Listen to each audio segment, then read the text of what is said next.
Okay, so welcome to another No Bullshit review, and on this one we need to talk about the Filter SEM from Arturia, and I don't want to spend a lot of time because there is a lot that this thing can do, so I don't want to turn this into 40 minutes video. So I'm gonna go right away.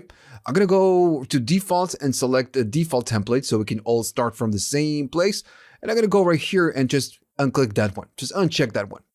Okay, so with this plugin, you pretty much have, and of course this is a filter plugin, you have 3 or actually 4 or 5 different sections. You get the filter one, you got the LFO section, the envelope section, and the gate. So, 4. Okay, so let's start with the filter. So let me just show you the sound I have right here. Right now the filter, of course, is not doing anything, and it's just some chords with a mini V. That's it, very simple. So we're going to hear the sweep right now. So, okay, so let me just tell you what this can do. So first of all, you get the frequency, right? And just like any other filter, you can sweep the frequency with this one, and then you get the resonance. I believe I don't have to explain this, how this works. So we're going to go with the frequency. It's a nice sweep. And then, of course, you get the resonance. Let me just do maybe there.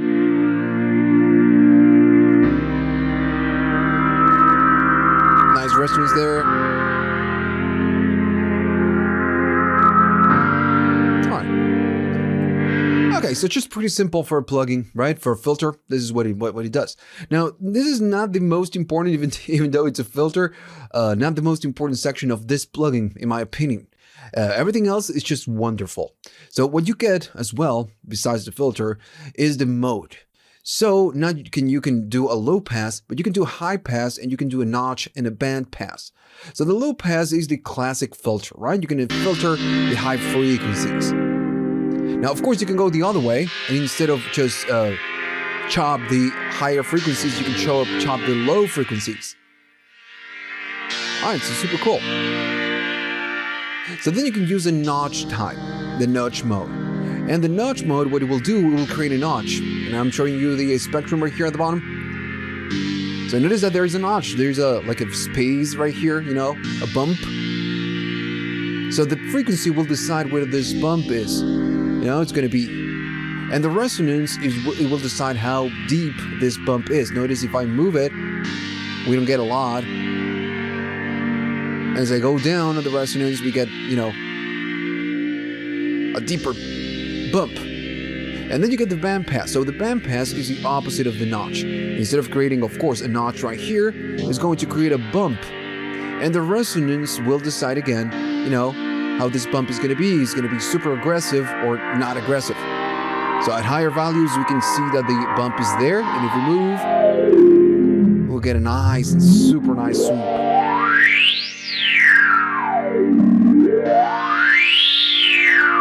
Great. All right. So cool. So far it's just a very simple filter, but the types, and this one works just quite well. So then you get the input gain. Now, of course, you can go through the input stage, and you can rise the volume in this one. But this one, what it will do, it will provide more, more volume to the input. You don't get much, right? So you have a soft clip. And this one, what you can do, you can add a little bit of saturation. So if I play this again, as I, increase the volume, notice that the soft clip, and let me, of course, do filter out.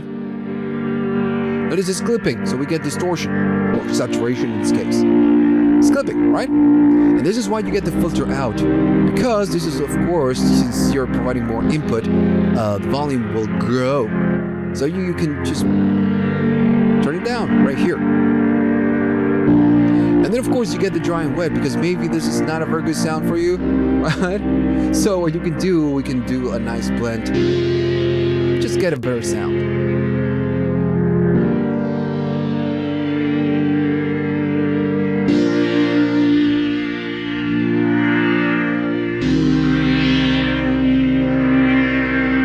Right, so far super useful, and we just covered the filter, and it's already very useful. So, and you also get an input noise, and this one, what it will do, it will give you noise. So I'm gonna play it again. Let me just go back to default. But yeah, there you go. So the input noise will give you noise. Now, as soon as I stop the clip, the noise will stop. And this is because right here at the bottom, you get the noise trigger. So what it will do, it will trigger when the note it's being played or when the clip starts. And there's a difference, and it's just a little bit weird. So I'm going to go to bitwig mode, to the DAW mode. So I'm going to show you the clip I have right here. It's just a very dumb clip. So I'm going to go there, and I'm going to go and play it. As soon as I play this, notice that it says nose trigger and then threshold. I'm going to go and play it, and we get noise. All right, so I'm going to do the same thing, but I'm going to go and make this shorter. So the threshold, it means that, let me just play it, that the noise will stop when there's silence, and it will only trigger when there's sound. So the other mode is going to be the MIDI start. So when this MIDI starts playing, the noise will start, and it will never stop until the clip stops playing. There's a difference, of course. And if I stop, it will go, and it's just not stopping.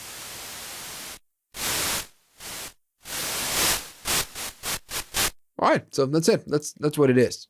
So I'm gonna go and choose threshold is the most useful one. And okay, so let me just go back to the other view.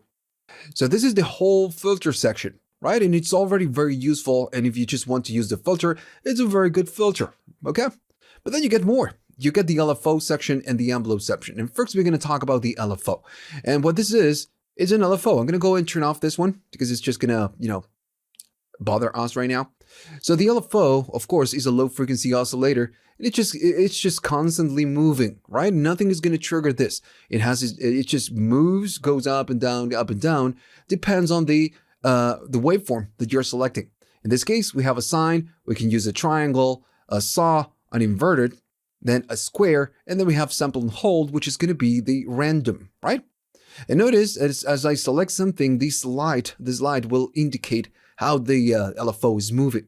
Since I have a triangle, starts very hard and then decays down. Right here, we can see it. And you can, of course, go freeform, just with the speed, or you can sync to your DAW tempo. And everything I'm showing right now, it's just very standard, okay? I'm not just, showing you anything, but, anything new or anything super, different. And okay, so then you have the smooth, and on this one, I'm gonna go and make it a square. So as you know, this square, of course, is a kind of a turn on and off kind of a switch, right? It's on, off, on, off.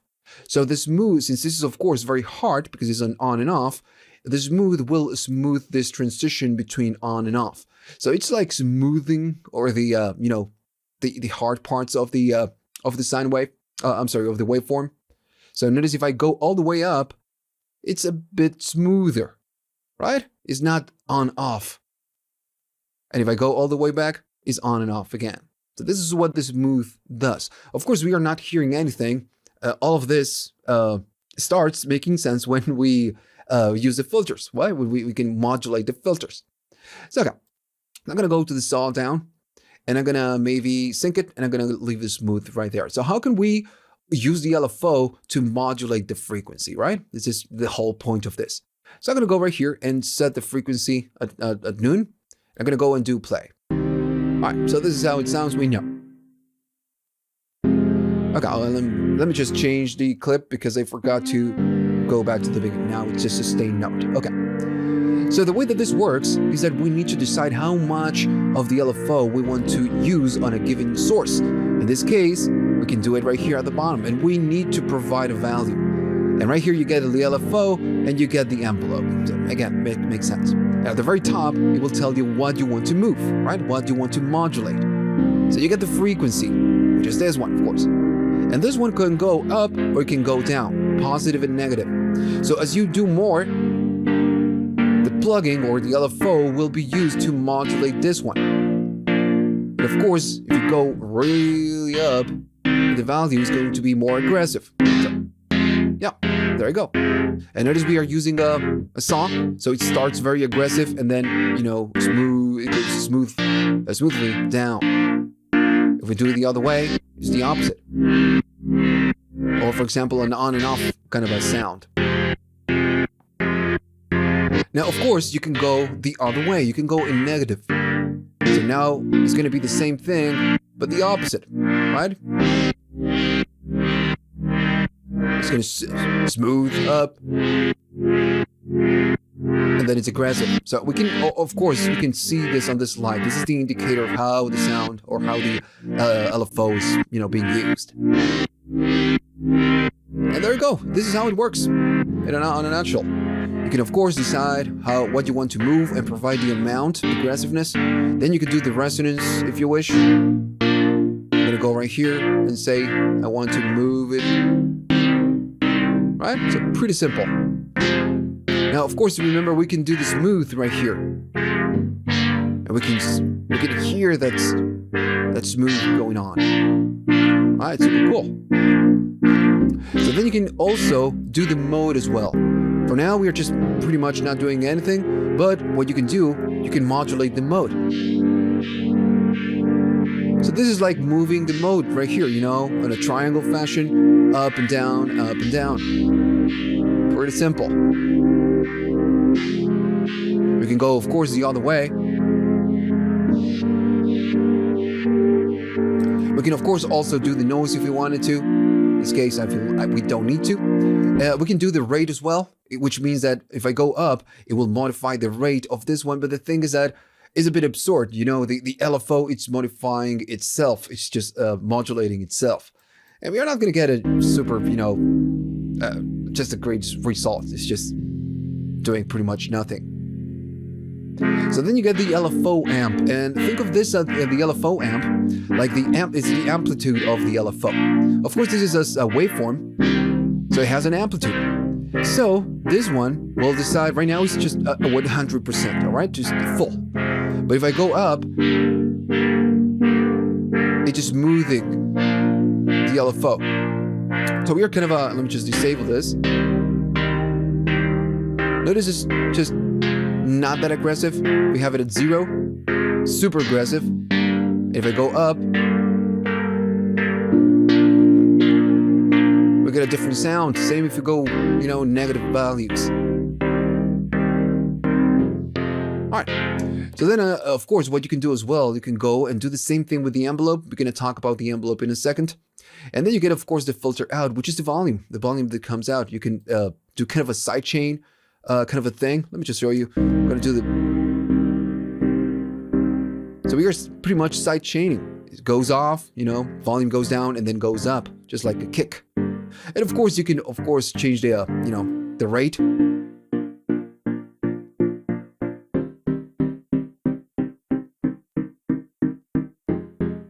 Right.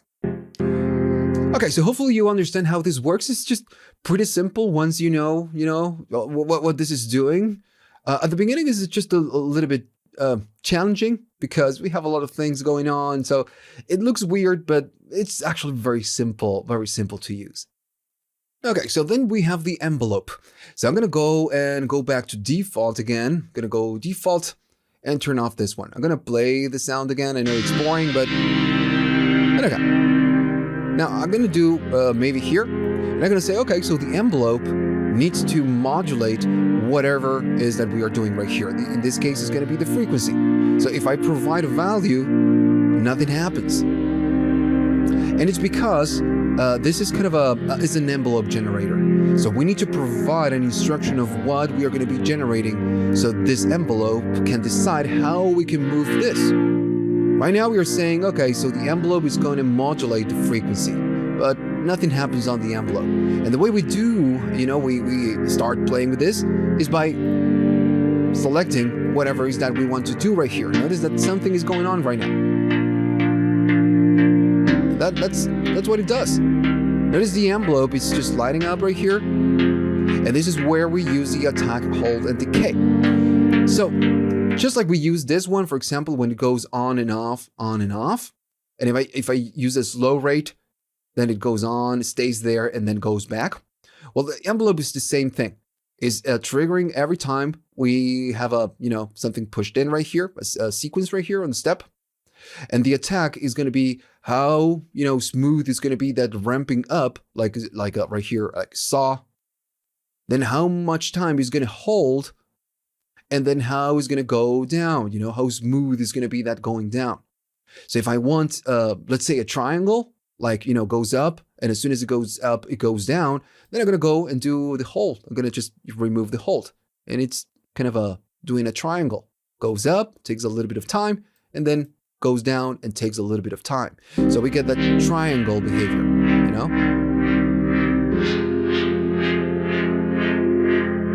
Now, of course, this is not the best part. The best part is the gate right here, the gate sequencer. Because right now we are doing something very dumb, which is playing on each at the beginning of the beat, but we can do some weird stuff. We can do weird stuff right here. So maybe something like that. And now, everything is, we get a sequence. We get a real sequence with a rhythm right here. And this is the cool, the cool thing about this filter, that we can get something rhythmic with anything that you're playing right here. It doesn't matter what you're playing. Of course, right here, you can decide how many steps you have. By default, you get 16, not more. You can sync it to your DAW's tempo, and you can go slower, or you can go faster.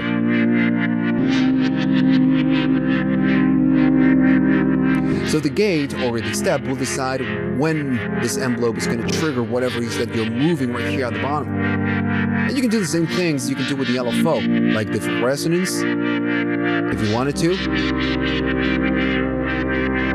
And then the mode, the noise, and everything else. We all kind of already talked about this. All right, so let me go back to default again. And we could do the same thing that we are doing with the envelope, but with the LFO. The things that it's just a little bit different. So I'm going to go to maybe here, and I'm going to go and play the sound again. And I'm going to say that the LFO will modulate the frequency like that. And I'm going to use a song. Why not? So now if I go right here, what this is going to do, notice it's already doing something. So this one will not provide an instruction of how we need to move, or because the LFO is doing that, but it will decide when the LFO restarts. So notice that every time we have a step selected, the LFO starts again.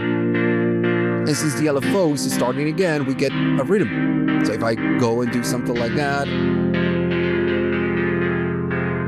just great. It's just a great plugin. And at the same time, if you want it, you can use the envelope and do some other things in between if you want to. It's just crazy. We do the resonance, something like that. We go here.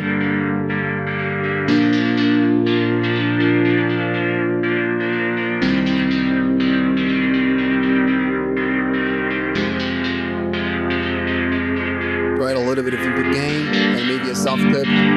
Why not? Go slower, super fast, of course. So remember how was the original sound? It's just pretty dull. This is the sound, and we just turned it into something more useful. Something a little bit better that we can maybe use in a track as a different thing.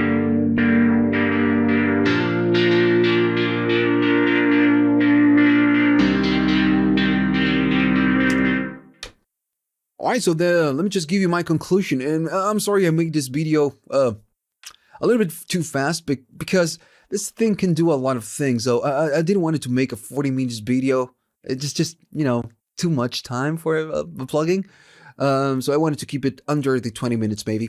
So I really like the plugin, right?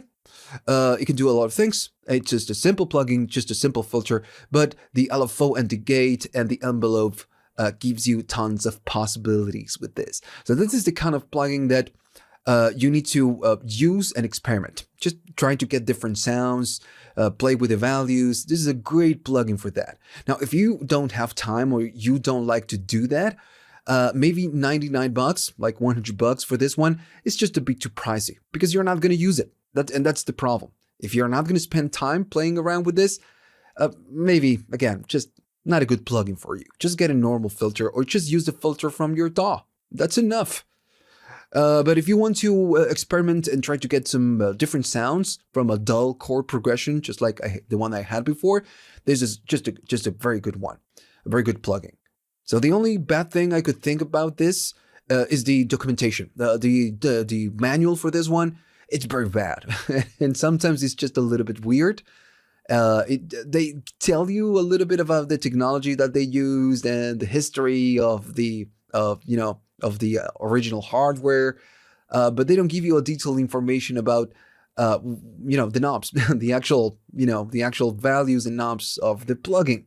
They just give you a very global information. So I guess the worst part of this whole filter series, and you can see them right here, Mini, M12, and then the SEM. The worst part is the documentation. But the plugins are good, man. Yeah, the plugins are good. And I believe you can get them in a bundle if you're just interested in the filters. And let me just double check if you can get this in a bundle. All right, so it seems that you cannot get just the 3 filters. Yeah, you cannot do it. So, well, shame on them. So when they just started releasing all these plugins, they did it in batches. So first they the consoles, then the compressors, then the delays, and then the reverbs, and then the filters. And you could buy just the bundle of 3 things.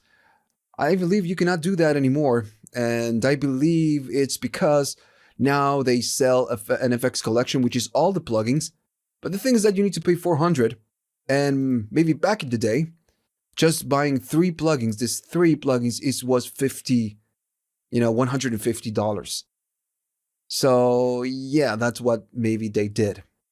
Just correct me on the comments if I'm wrong. If you can get just the 3, just the filters, or maybe the other ones on a tiny bundle. But it seems like you cannot do it anymore. And maybe they thought, why getting 150 when we could get 400? But the thing is that you're gonna get other plugins that maybe you don't want. And if the option is paying 100 for each, it's 300. So it makes no sense. So yeah, they are just kind of forcing you to spend 400. That's what they do. You already know my opinion on Arturia, so you can make your own conclusion. All right, so this was another no bullshit review, and see you on the next one.